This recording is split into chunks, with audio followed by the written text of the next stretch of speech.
Estamos iniciando mais um O Tema é Direito. Hoje nós vamos conversar sobre o direito de maneira geral, sobre a carreira de advogado, sobre as carreiras jurídicas. E eu convidei para nós debatermos essa questão um grande amigo, o Dr. Antônio Cândido de Azambuja Ribeiro, que hoje é procurador seccional da Fazenda Nacional em Santa Maria. Numa alusão, digamos assim, mais leiga, ele é o procurador-chefe da Fazenda Nacional na região de Santa Maria. Mas o doutor Antônio Cândido, ele tem uma trajetória dentro da carreira jurídica que é interessante, e principalmente para aqueles estudantes que hoje estão cursando os cursos de Direito em Santa Maria e na região, terem uma ideia das possibilidades que a carreira jurídica dá. Doutor Antônio Cândido, seja bem-vindo ao nosso programa, O Tema é Direito, uma grande satisfação recebê-lo aqui. A alegria é minha, Blatz. Estou encantado, né, por poder participar do programa contigo, né? Tu és um amigo querido de longa data, né? É até bom que a gente nem explicite muito essa questão. Em que época do século passado nós começamos isso? A coisa lá por meados do século passado é complicado, né? E eu estou à tua disposição para a gente conversar. Realmente eu tenho, assim, ao longo da minha vida, e já são quase 40 anos de atividade profissional, eu experimentei várias possibilidades dentro do direito, né? Fiz muitos concursos públicos, passei com quase todos, uns assumi, outros não assumi, e, como tu disseste, sou procurador da Fazenda Nacional já há 20 anos. Já fazem 20 anos? 20 anos. Tu vai me permitir que eu te trate de Candinho, porque é assim que é conhecido na cidade. Mas, Candinho, também tem um outro viés nessa questão, que é o teu lado, digamos assim, mais literário, né? Tu és um escritor, né? Tu escreve... Tu tem livros publicados, escreve em jornal, tu sempre esteve ligado a, digamos assim, a este ramo da cultura que é o ramo literário. E isto casa muito bem com o direito, porque o direito é uma questão... O advogado que não lê, né, é um advogado que não passa de um técnico. Muito limitado, né? É um técnico, né? Então, eu gostaria de iniciar por aí, né? Da onde é que vem essa tua paixão pela literatura e da onde é que vem esse teu direcionamento para o direito? Porque tu chegaste a cursar um outro curso também, né? Sim, Comunicação mais social. 3. Então me conta. É uma das, digamos assim, uma das frustrações que eu tenho não ter concluído o curso de Comunicação Social, que eu comecei 2 vezes e não consegui concluí-lo. Também eu fiz alguns semestres do curso que na época era português, na FIC, né? Antecessora da Unifra, né? E concomitantemente com o direito, quando eu entrei no direito, na época isso era possível, eu cursei 3 semestres de administração, que era o curso da moda na época. Sim, recém tinha sido criado. Era a minha turma, acho que era classe terceira, por aí uma coisa assim, né? Assim como a minha, na turma de comunicação social na Universidade Federal de Santa Maria, era a terceira turma também, inicialmente. Sim. A questão da paixão, eu fico às vezes me questionando, as pessoas talvez não saibam disso, talvez até me julguem um homem urbano. Eu tenho profundas e marcadas raízes campesinas, rurais. Eu nasci para fora, nasci em Cão do Pinheiro, né? E fui criado lá no Capão Grande, no Empedrado, que eu costumo dizer hoje que é do interior de Dirlândia de Aguiar. Sim. Né? E morei lá até 10 anos de idade, até 11 anos de idade. Né? Digamos, a minha formação primária inicial foi feita lá na Escola Municipal de Capão Grande, com a minha mãe sendo professora. Sim. Né? Posteriormente, como os velhos eram muito preocupados com essa questão de que nós tivéssemos uma educação formal adequada, no caso do pai, era para compensar uma frustração que ele tinha porque não pôde estudar como gostaria, a gente acabou vindo, né? O pai arrumou casa na cidade, comprou, a gente veio e todos nós estudamos, todos os 6 filhos nos formamos em pelo menos um curso superior. Então, o seu Walter, que quando nós estamos gravando o programa, completaria 90 anos de idade se estivesse vivo, né? Ele cumpriu adequadamente a sua missão. E aí a minha mãe... tu sabe que casualidade? Porque hoje são 10 de setembro. 10 de setembro. No dia 10 de setembro, hoje, se a minha mãe fosse viva, estaria fazendo 97. Que interessante. Tu vê só? Né? Que coisa. Pois é, e assim, lá fora, o nosso contato fundamental com o mundo era o rádio. O rádio, a bateria, né? Em ondas curtas aí? Preferencialmente em ondas curtas, aquele chiado medonho. Aí se ouvia a Rádio Nacional, Rádio Tupi do Rio de Janeiro, enfim, essas rádios que eram as que dominavam, que eram potentes e dominavam a audiência brasileira na época que o rádio era o veículo de comunicação fundamental. Né? E tínhamos também as nossas rádios aqui, sei lá, Guaíba, tínhamos a Rádio Imembu em Santa Maria. Mas a mãe vinha pelo menos uma vez por mês à cidade para trazer as anotações relativas à atividade docente dela e para receber os caraminguás que ela recebia da prefeitura. Né? E normalmente levava revistas. O meu avô, que morava lá no Pinheiro, assinava jornais. E quando a gente ou visitava, quando a gente passava lá, a gente pegava jornais. Eu lembro assim de que eu era um menino, ainda sem saber ler, e me encantava com as revistas. E, surpreendentemente, não era com as imagens, não era com as fotos, era com as palavras. Sim. Né? E depois, no colégio, já aqui no ginásio, algumas professoras de português, queridíssimas, entenderam que o meu texto era bom. Naquela época a gente praticava muito redação e tal. E acabei recebendo um incentivo. Aí a gente normalmente se apaixona quando é adolescente, né? Acho que não tem um adolescente que não se apaixone e faça poesia. E aí veio a veia poética. E aí a gente começa a fazer poesia, essas professoras queridas gostaram, enfim. Foi por aí que começou. E sempre gostei de ler. Sempre gostei de ler. Né? Desde pequeno gostei de ler. E lia tudo que caía na minha mão, eu lia. A questão do direito gozado, isso eu me encaminhei para o direito porque eu imaginava, eu queria ser político. Eu queria ter militância política. Eu sempre fui encantado, eu ficava lá fora, no rádio, menino, ouvindo as rádios, fazendo a transmissão das apurações eleitorais, era um negócio assim que... Né? Era urna por urna, urna por urna, voto por voto, eu ficava encantado ouvindo aquilo, ficava parado na frente do rádio ouvindo aquilo. Eu queria ser político. Então achava que fazendo direito seria, digamos, o caminho mais um atalho, né? Uma bobagem absoluta, né? E cheguei aí fui fazer o clássico, né? Que não sei se tu lembras, que era um curso de segundo grau, né? Direcionado para a área das humanas. Né? Para o pessoal que está nos assistindo e que não é desse tempo, né? Naquela época, como diz a Bíblia, né? Naquela época, ao final do fundamental, que é hoje, se optava ou se ia para o curso científico, quem ia para as carreiras técnicas, medicina, engenharia, odontologia, etc., ou para o clássico, quem ia para as humanas, que era direito, filosofia, letras, exatamente. Cursos, né, pedagogia. Exatamente. Né? E aí fui fazer o clássico e lembro que no segundo ou terceiro ano, a professora Norma Scherer Cássio, minha queridíssima amiga e comadre, nos propôs um desafio de nós fazermos um júri simulado em que o réu era Lúcio Sérgio Catilina, né? Sim. O homem das famosas Catilinárias de Cícero, né? E eu de um lado e o meu queridíssimo dileto amigo Ronai Pires da Rocha do outro, né? E eu me impus aquilo como um teste, de que se eu fosse vitorioso no trabalho, eu insistiria em fazer direito. Se não, eu partiria, tinha surgido a ideia da administração e tal, porque era moda, né? Sim. Acabei, por 4-3, sendo derrotado na minha tese. Eu fiz acusação do Catilina, né? Depois, um colega foi falar com a Norma, dizendo que ele tinha se enganado na hora de votar, mas tudo bem. Eu acabei fazendo direito e me encantei pelo direito também. Eu tenho, assim, eu digo sempre que, em determinados momentos, eu vi uma relação de amor e ódio com o direito, né?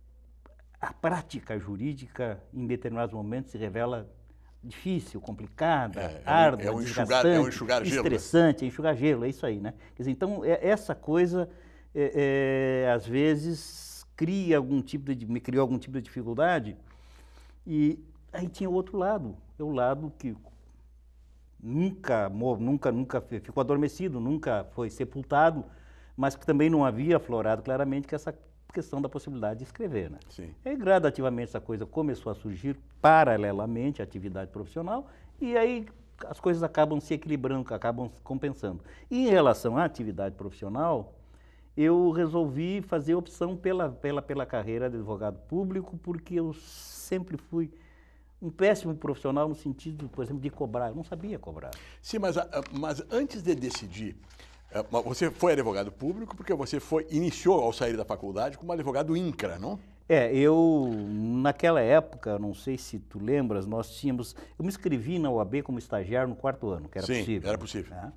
E nós abrimos um escritório, Maurício Batista Berni, saudosíssimo memória. Querido amigo, né? Marco Antônio Cavalheiro, que se perdeu para o Mato Grosso, quer dizer, foi para lá e não se tinha mais contato. E nós abrimos um escritório e tu lembras que na época, nós fomos contemporâneos de faculdade, os juízes e promotores eram nossos professores. Sim, né? Todos então eles. Nós tínhamos o escritório no prédio do edifício da UFM, que era o lado fora, lá para Saldanha Marinho, e os juízes nos atendiam muito bem, os promotores, o Glens, o Zilli, o Lioveral como juiz, o Miltinho, o Lioveral como juiz. Claro que o Lioveral não, mas os promotores, alguém ia lá procurar um socorro no Ministério Público, disse, não, procura os guris ali, que eles fazem para ti, não vão te cobrar nada. Então a gente começou o exercício da atividade profissional lá. E eu, muito esperto, casei antes de me formar. Mas o fato de ter casado, tudo bem, né? Nós tínhamos escritório, a Maria Cristina, que era minha mulher, trabalhava, ela estudava e trabalhava, a gente se virava legal. Só que, sem que nós planejássemos, surgiu uma gravidez. E aí veio a necessidade de dar um rumo diferente para a vida em função das necessidades financeiras que se anunciavam com um filho. Correto. Também não havia muitos concursos públicos, era uma dificuldade, eram raros. Aí saiu um para o INCRA, que casualmente eu tinha participado de atividade em Roraima, no campus avançado da universidade lá, trabalhado no INCRA. Então eles mandaram correspondência para a gente, né, alertaram, enfim, da ocorrência daquele concurso, para que eventualmente a gente se interessasse, se inscrevesse, e foi o meu caso, me inscrevi.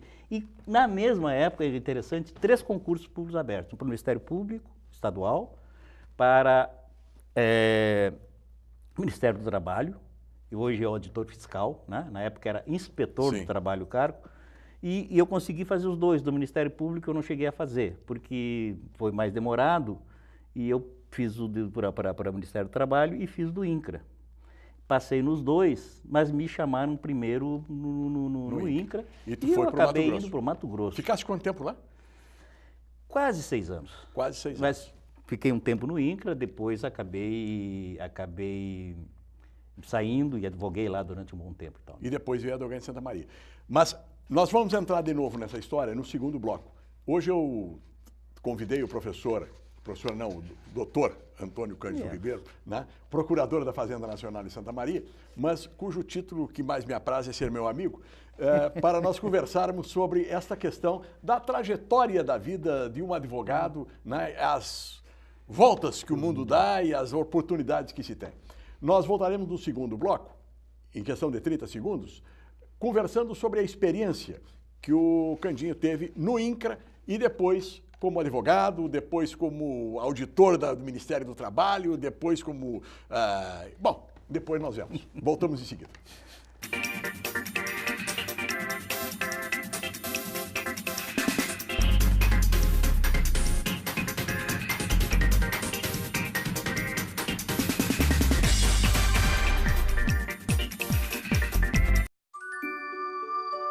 Existe um lugar onde eu me sinto muito feliz, porque eu brinco, dou risada, aprendo coisas novas e tenho um monte de amiguinhos. Alguns contos de fadas são reais e precisam de você para traçar um final feliz. Entre em contato conosco e saiba como ajudar.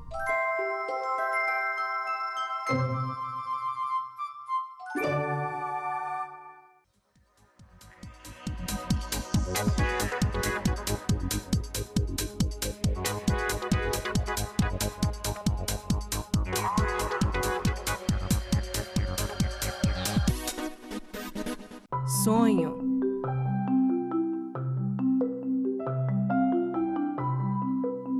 Esperança. Realização.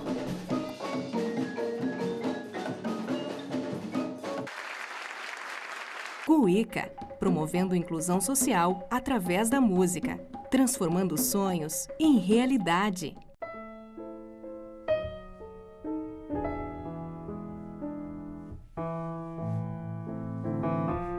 A ONG Royale está mudando a vida de muitas meninas carentes através do balé. Conheça esse projeto.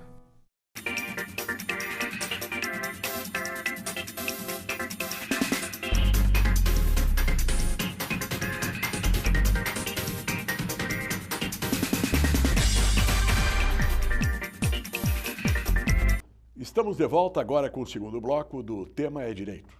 Meu convidado de hoje é o Dr. Antônio Cândido de Azambuja Ribeiro, procurador da Fazenda Nacional, chefe da seccional de Santa Maria. Nós estamos conversando sobre os aspectos da carreira política do Dr. Antônio Cândido, que eu carinhosamente chamo de Candinho, como de resto ele é conhecido aqui em Santa Maria. Candinho, aí você fez o concurso para o INCRA. Qual é a experiência que tu tiveste como advogado do INCRA no Mato Grosso há 30 anos atrás, quando o Mato Grosso era o Mato Grosso? Era o Mato Grosso. Eu, inclusive, na época, relutei em aceitar, em assumir, mas pelas contingências já referidas no bloco anterior, tinha que tomar uma decisão e acabei indo, né? Tem umas coisas assim muito interessantes. Eu fui a Brasília, né? Fui empossado em Brasília, né? De Brasília fui de avião para Cuiabá.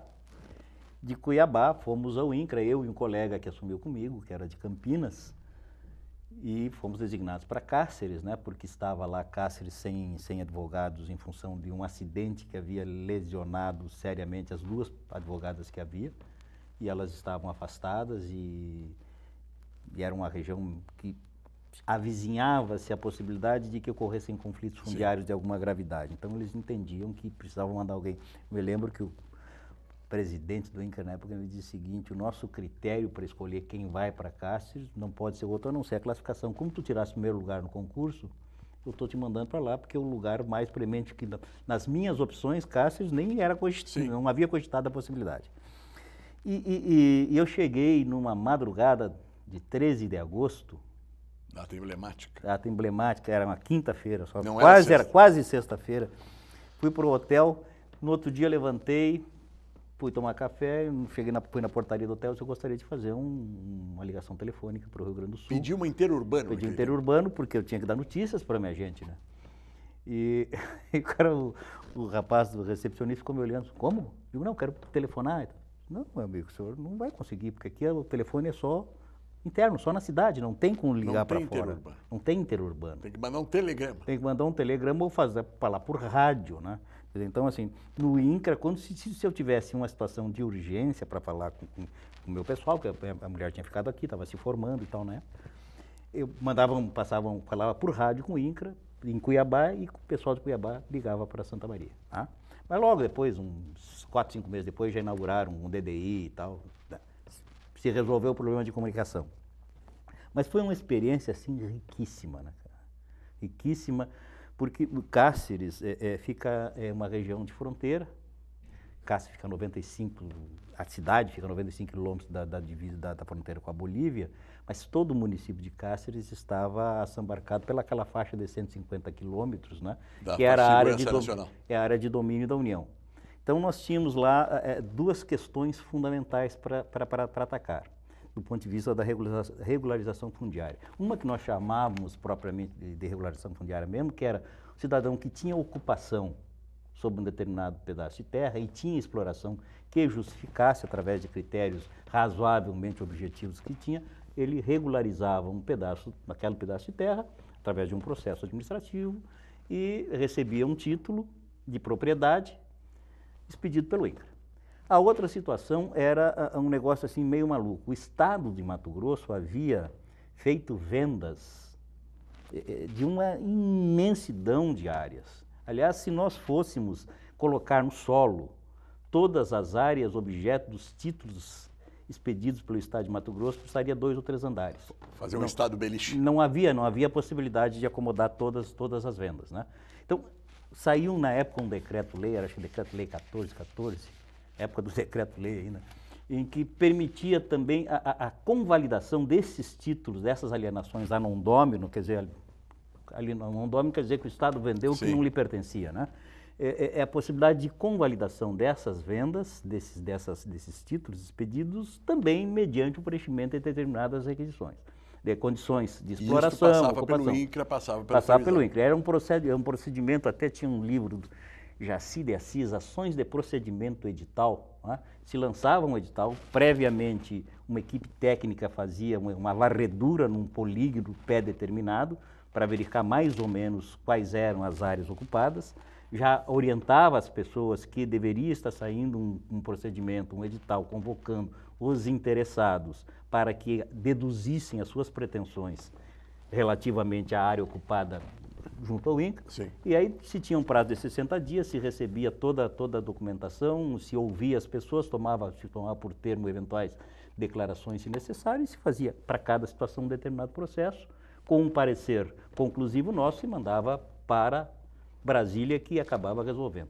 Então eram as comissões de discriminação de terras devolutas da União. Fui presidente de uma, Comissão de Discriminação de Terras Devolutas da União no Estado de Mato Grosso. Fui presidente de uma comissão na época, que encerramos os trabalhos, depois uma outra, aí ficasse 6 anos no INCRA? Não, fiquei no INCRA 3 anos e pouco. E aí pediu para sair? E aí depois saí. E aí houve uma desinteligência com a chefia e eu preferi cair fora. E aí vieste para o Rio Grande? Não, fiquei advogando lá. Ficou advogando lá? Fiquei advogando lá. Aí a profissional liberal? Profissional liberal. Por quanto tempo? Lecionando. Ah, e lecionando também. Eu lecionava lá, né? Minha primeira... Tinha um grupo de amigos feitos lá, todos de fora, e como foi criada uma instituição de ensino superior lá, nós resolvemos montar um pré-vestibular. Ah, sim. E aí alguém me viu dando aula de português, né? Sei lá por quê, terra de céu, quem tem um olho é rei, né? E me convidaram para lecionar num colégio estadual, né? Escola de segundo grau Raimundo Cândido dos Reis, para lecionar técnica de redação. Interessante isso, né? E eu acabei, inclusive, sendo diretor dessa escola. Puxa vida. Aí, quando se estabeleceu, se implantou efetivamente a instituição do ensino superior, eu fui convidado para lecionar lá. Então, eu fiquei lecionando, ainda trabalhava no INCRA na época, depois saí do INCRA e fiquei com o escritório e lecionando. E de lá vieste para Santa Maria e continuaste advogando aqui? Vim para Santa Maria, fiquei meio encolhido um determinado período, depois reabri um escritório, trabalhei com o Maurício, no Princesa. Trabalhei um pouco antes com Auxílio Juarez Ricordi, PP, meu querido, dileto amigo e, digamos assim, colega de turma também, né? E depois abrimos um escritório, o Maurício, que trabalhava com a doutora Kátia de Melo Abit, com a doutora Lília Alvarez, saiu do escritório delas e montamos juntos um escritório e tal. E eu acabei também lecionando aqui, lecionei no direito, mas lecionei um semestre só. E depois tu foste para o... Tu disseste que foste auditor do Ministério do Trabalho, eu não me lembrava disso. Isso aí foi um período, essa é uma coisa esquisita, assim, né? Quer dizer, eu estava no Mato Grosso, né? Quando me chamaram para assumir no Ministério do Trabalho, Que era o concurso que tu tinha feito junto concomitantemente com o eu desisti. Eu digo, não quero e tal. Aí me mandaram um telegrama dizendo o seguinte, não, vai sair um edital convocando os aprovados em ordem de classificação. A gente não pode arriscar nenhum nome, né? Quando chegar a tua vez. Quando chegar, se eventualmente um interessado não aparecer no prazo regulamentar, chama-se depois, adiante mais alguém. Tu não queres reconsiderar a tua decisão? E aí a mulher, na época, que não estava muito bem adaptada à Caixa, botou uma pilha e eu acabei assumindo e trabalhei em Santo Ângelo. E era delegado do trabalho no estado Celito de Grande. Sim, senhor. Me lembro. E eu fiquei 9 meses e voltei. Porque eu tinha saído do INCRA, porque eu tinha feito um concurso para... É gozada, essa estrutura, assim, de repente não é tão simples as pessoas entenderem. Para advogado do INCRA na Amazônia Legal. Sim. Tá? Quando eu estava lá, por uma solicitação do INCRA, na época havia no Serviço Público Federal o DASP, né? Que era o Departamento de Administração e Serviço Público, né? E que tinha lá que fazia concurso, era Codercel, uma coisa criado assim. pelo Getúlio. E aí havia aberto um concurso para procurador autárquico do, então, INPS. Sim. Né? O INCRA nos orientou, a nós, advogados da Amazônia Legal, que fizéssemos esse concurso, porque eles tinham poucos procuradores, aí procurador do INCRA, procurador autárquico, que se passássemos, ou os que passassem, seriam aproveitados no INCRA. Negociariam, porque afinal de contas o concurso era de abrangência nacional e realizado pelo mesmo órgão, né? E eu fui o único dos advogados do lado, pelo menos daquela região lá de cima, que passei nesse concurso. Sim. Então, quando eu estava aqui em Santo Ângelo, me chamaram para eu voltar para lá e eu voltei correndo, né, cara? E depois disso, tu voltas para Santa Maria, advoga um tempo. Advoga um tempo, aí, envolvo em 1014 atividades, tem um piripaque cardíaco de alguma gravidade. E nesse meio tempo, tu foste trabalhar na Justiça do Trabalho, fizeste um concurso, fiz um foi curso, a Santiago. Fui a Santiago. E de lá fizeste fizeste o lá, concurso. Quando eu estava lá, fiz o concurso para procurador da Fazenda Nacional. Então, para nós encerrarmos o programa, porque o tempo quando a conversa é boa, passa ligeiro, pena, né? Para encerrarmos o programa, há 20 anos tu é procurador da Fazenda Nacional. Na verdade, tu procuras o quê?